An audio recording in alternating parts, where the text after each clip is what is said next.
Yan, welcome back to my channel mga sir, mga ka-DIY. So meron tayong gagawin ngayon. TV na flat screen, yung tatak niya sharp. Yan, at ito yung sa likod niya. Yan, may isang pindutan lang. Yan, baka kapareho sa TV nyo. So sundan nyo na lang yung tutorial natin na to. At ito yung kanyang model. So screenshot nyo na lang. Yan. Yan, so try natin to mga sir. So plug in natin. Yan. So nag power na siya. So ipindot natin yung yung kanyang power button. Yan. Yan, kulay green. Ibig sabihin na lumabas na yung nag-oscillate na yung TV niya. Hintayin na lang natin yung lalabas dito. Yun, lumabas yung sharp. Yan, hintayin na lang natin kung ano lalabas sa picture niya. Yan. So, yan nakita nyo mga sir, nagpula. Bumalik sa pula yung TV niya, nag-standby ulit. So yung problema nito, nagsa-shutdown yung unit niya. So try natin to pag ganito yung sira ng TV. Try natin i-reset. Sa pag-reset mga sir, madali lang naman to. I-hold press natin yung buttons niya kasi isang buttons lang naman to. Tapos tap natin ng tatlong tap yung buttons at saka hold press na naman yung button. So try natin yung gawin. So bago ako isaksak to mga sir, hold press ko muna yung power nya. Yan hold press ko muna, huwag ko munang bibitawan yan. Tapos pwede na nating isaksak habang nakapress yung buttons. Yan, hintay tayo dito sa kanyang indicator light kung ano lalabas. Yan, pag nagpalit-palit na yung kulay na green na red, pwede na natin yan bitawan. Yan, bitawan ko na. Tsaka mag-tap tayo ng 3 beses. 1, 2, 3. Yan.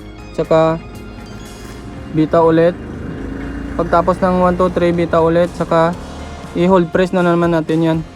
Tsaka hintayin na lang tayo kung ano lalabas sa screen. Pag lumabas yung screen nya, bitaw na naman tayo ulit. Ganon yung step natin na gagawin. So hintayin na lang tayo pag may lumabas na screen. Yan, pag lumabas yung sharp na yon, lumabas na, so bitaw na tayo. Hintayin na lang natin yung yung display na magde-display sa screen niya. Yan. Yan, hintayin natin yan yung 5 seleksyon na yan. Yan, may makita tayong 5 seleksyon. So pili tayo diyan. Ibaba natin yung seleksyon dito sa service mode niya. Yan sa pinakababa. Yan So kuha lang tayo ng remote. Yan. Yan yung seleksyon niya. Yung dilaw na yan, papupuntahin natin yan sa service mode. Sa baba. Yan So yan mga sir.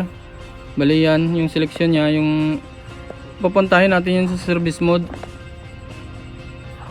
Yan. Sa service mode yung pang-5. Yung sa pinakababa. Yan I-down nyo lang yung sa remote. Yan. Lalabas na yung service mode niya. Yan, kita nyo naka number 1 siya. Punta tayo sa lamp error. Yung gagawin natin, i-number 9 natin yung number 1 nya. Yan. Ilagay natin sa number 9 yan para pupunta tayo sa lamp error nya.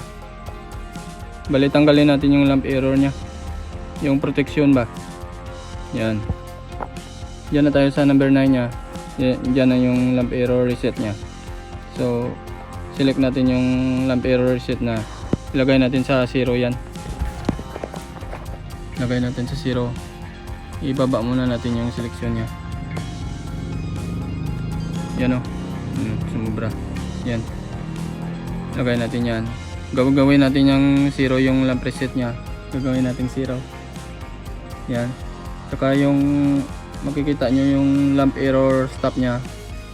Gagawin natin yan na 1 para hindi na babalik yung nya protection.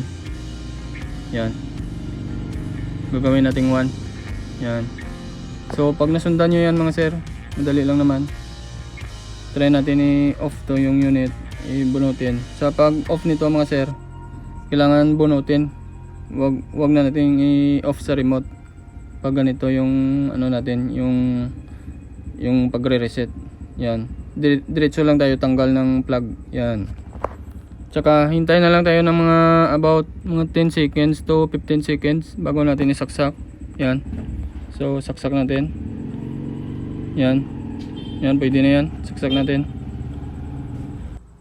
Yan, kung mapansin nyo mga sir, kahit hindi ko na gin-power yung unit, kusa na lang siya ng power.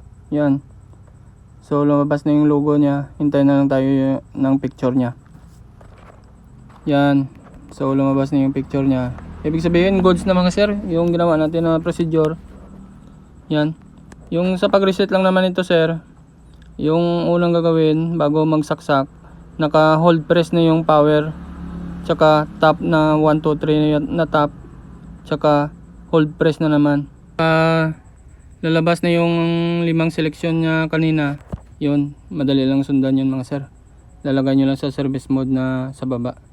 At yun mga sir, salamat sa panonood nyo at sana nakatulong tong video ko na maliit na to. At maraming salamat.